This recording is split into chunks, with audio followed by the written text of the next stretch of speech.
Electoral bond एक certificate के जैसे दिखने वाला पेपर होता है जो हमको बैंक से मिलता है। पहले लोग डायरेक्टली पॉलिटिकल पार्टीज को पैसे दे दिया करते थे, लेकिन आजकल लोग बैंक में जाके अपने पैसे दे सकते हैं। उसके बदले एक सर्टिफिकेट मिलेगा उनको वहां से, वो सर्टिफिकेट ले जाकर वो लोग पॉलिटिकल पार्टीज को दे सकते हैं और फिर पॉलिटिकल पार्टी बैंक में जाके वो सर्टिफिकेट के बदले अपने पैसे ले सकती है। तो जब खाना ऐसे डायरेक्टली खाया जा रहा था तो उसको ऐसे घुमा के खाने की जरूरत क्यों पड़ी है? क्योंकि पहले जब कोई पॉलिटिकल पार्टीज को पैसे देता था ना, तो किसने कितने पैसे कौन सी पॉलिटिकल पार्टी को दिए ये सबको पता चल सकता था। और इस चीज का फायदा उठा के बाकी पॉलिटिकल पार्टीज उस इंसान को परेशान कर सकती थी कि यार आपने इसको पैसे दिए, हमको नहीं दिए, अब हम आपको देख लेंगे, या कोई भी और चीज से इसका मिसयूज हो सकता था। इसलिए डोनर की आइडेंटिटी को हिडन रखने के लिए ये स्कीम बनाई गई। अब ऊपर ऊपर से सुनने में तो ये स्कीम बहुत बढ़िया लग रही है, लेकिन ये scheme is a threat to Indian democracy. इसलिए सुप्रीम कोर्ट ने इस स्कीम को अनकॉन्स्टिट्यूशनल डिक्लेयर किया और बैन कर दिया। इस वीडियो में एकदम सिंपल लैंग्वेज में हम लोग यही समझने की कोशिश करेंगे कि ये स्कीम कैसे काम करती थी, इसमें क्या क्या इश्यूज थे जो सुप्रीम कोर्ट ने इसको बैन कर दिया। इस वीडियो में किसी भी पॉलिटिकल पार्टी की ना साइड ली गई है ना उसको अपोज किया गया है।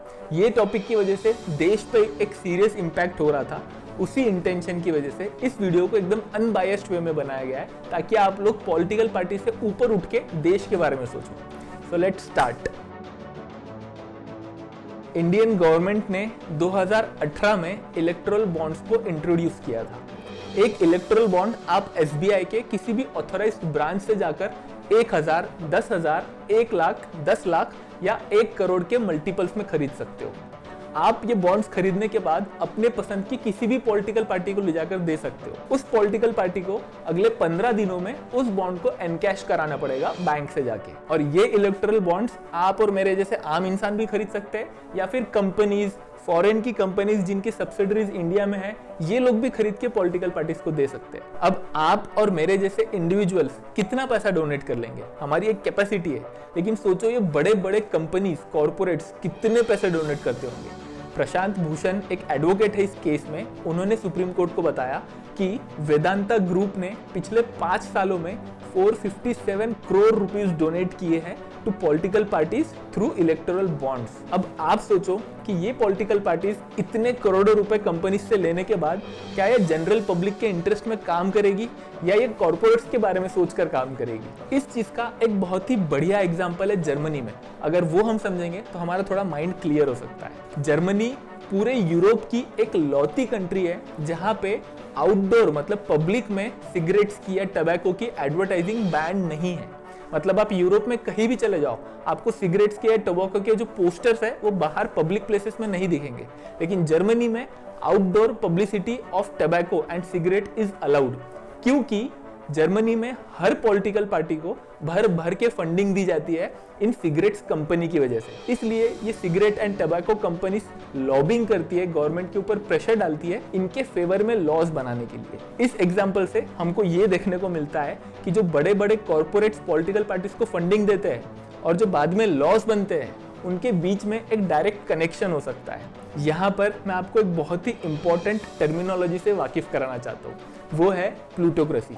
Plutocracy is a form of government जिसको अमीर सुपर रिच लोग चलाते हैं कंट्री के, इधर डायरेक्टली और इनडायरेक्टली। मतलब वहां पे इलेक्शंस तो होते हैं, गवर्नमेंट तो फॉर्म होती है, लेकिन वहां पे जो पॉलिसी मेकिंग है, लॉ मेकिंग है, उसमें सुपर रिच लोगों का बहुत ज्यादा इंटरफेरेंस रहता है। या तो डायरेक्टली लॉ फॉर्म्स करेंगे या तो वो इनडायरेक्टली करेंगे थ्रू इलेक्टेड पॉलिटिशियंस। तो इस फॉर्म ऑफ गवर्नमेंट को बोलते हैं प्लूटोक्रेसी। अब ये तो थी बाहर की बात। इंडिया के एग्जाम्पल में देखते हैं। अकॉर्डिंग टू रिपोर्ट्स, मार्च 2018 से लेके जुलाई 2023 तक 13,000 करोड़ रुपए ट्रांसफर किए गए हैं कई सारी पॉलिटिकल पार्टीज को। अब इसके आगे और क्या ही बोलना, आप लोग खुद समझदार हो, आप लोग खुद डिसाइड कर सकते हो।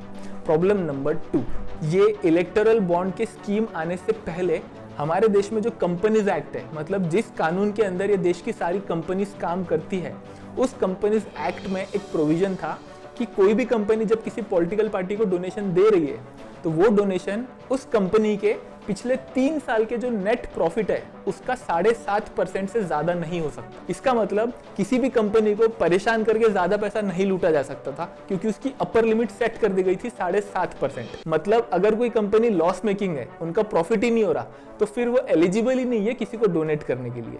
लेकिन अब इलेक्टोरल बॉन्ड स्कीम के साथ ये जो अपर लिमिट थी 7.5% की, इसको हटा दिया गया है। अब कोई अपर लिमिट नहीं है, मतलब कोई भी कंपनी जितना चाहे उतना पैसा डोनेट कर सकती है पॉलिटिकल पार्टीज को। और तो और जो फॉरेन की कंपनीज है जिनकी सब्सिडरीज है इंडिया में, अब वो फॉरेन की कंपनीज भी पॉलिटिकल पार्टीज को पैसा दे सकती है।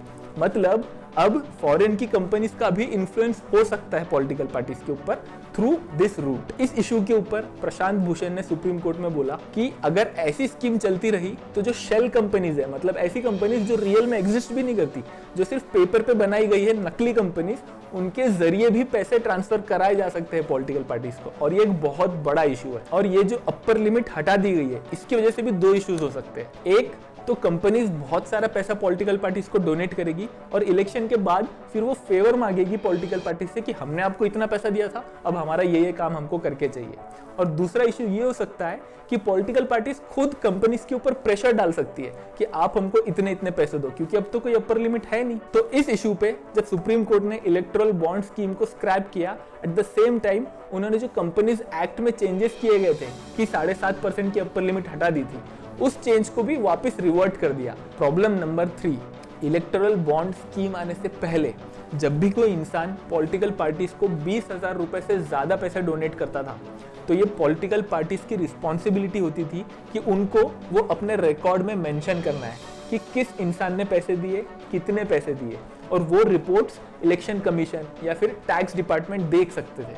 लेकिन जब इलेक्टोरल बॉन्ड स्कीम लाई गई तो इस कानून में भी चेंज कर दिया गया, और अब अगर कोई भी इंसान चाहे 20,000 से कितने भी ज्यादा पैसे दे रहा हो, कोई लिमिट नहीं, अगर वो इलेक्टोरल बॉन्ड्स के थ्रू दे रहा है तो पॉलिटिकल पार्टीज को अपने रिकॉर्ड में मेंशन करने की जरूरत ही नहीं है। इस चीज को भी सुप्रीम कोर्ट ने स्ट्रक डाउन कर दिया और सुप्रीम कोर्ट ने बोला कि जो पहले रिक्वायरमेंट थी कि 20,000 से ऊपर आपको रिकॉर्ड करना चाहिए, वापस वैसे ही होगा। सुप्रीम कोर्ट में इस इलेक्टोरल बॉन्ड से रिलेटेड बहुत सारे इश्यूज रेज किए गए, लेकिन for the sake of simplicity of this video हम लोग ये मोटे मोटे मुद्दे पर रहेंगे। अगर आपको ज्यादा डिटेल में पढ़ना है ना कि और क्या क्या हुआ, तो मैंने डिस्क्रिप्शन में लिंक्स ऐड कर दिए, आप वहां जाकर अच्छे से पढ़ सकते हो।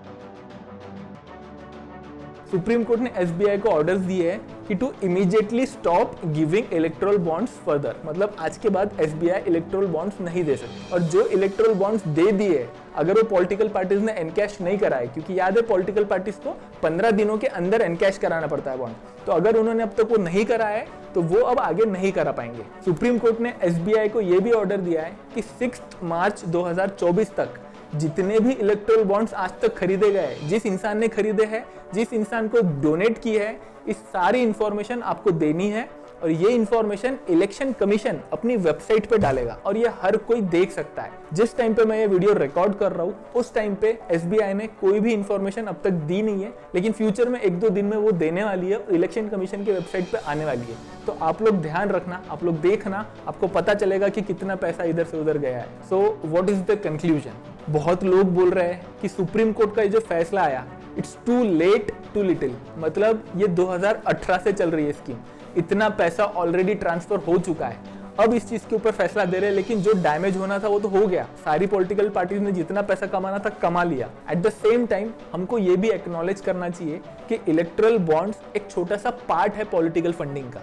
इलेक्टोरल बॉन्ड्स के अलावा भी बहुत सारा पैसा पॉलिटिकल पार्टीज को डोनेट किया जाता है, कैश के जरिए और भी बहुत सारे तरीके से। हमारा देश वर्ल्ड की बिगेस्ट डेमोक्रेसी है और यहाँ पे होने वाले इलेक्शंस में दुनिया में सबसे ज्यादा पैसे खर्च होते हैं। मतलब आप सोच के देखिए कि पॉलिटिकल पार्टीज के पास इतना पैसा आता कहाँ से। 2019 का जो इलेक्शन हुआ था उसमें 8.7 बिलियन यूएस डॉलर्स का खर्चा हुआ था, लेकिन जो इलेक्टोरल बॉन्ड्स दिए गए थे वो थे सिर्फ 2 बिलियन डॉलर्स के। मतलब जो 6.7 बिलियन यूएस डॉलर्स एक्स्ट्रा पैसे वो इलेक्टोरल बॉन्ड्स के अलावा आए थे। हाउएवर हमारे देश की ये जो कंडीशन है, ये घर बैठकर सब चोर है ऐसा बोलने से ठीक नहीं होने वाली। हमको थोड़ा अवेयर रहना पड़ेगा एज सिटीजन्स कि देश में एक्चुअल में चल क्या रहा है। आप चाहे किसी भी पॉलिटिकल पार्टी को सपोर्ट करो, वो कंप्लीटली आपका डिसीजन है, लेकिन जब देश की बात आती है ना, तो तो आपको पॉलिटिकल पार्टी से ऊपर देश को रखना चाहिए, तभी ये कंडीशन थोड़ी सुधर सकती है। आपको एनालाइज करना पड़ेगा और जहां जरूरत है वहां क्रिटिसाइज भी करना पड़ेगा।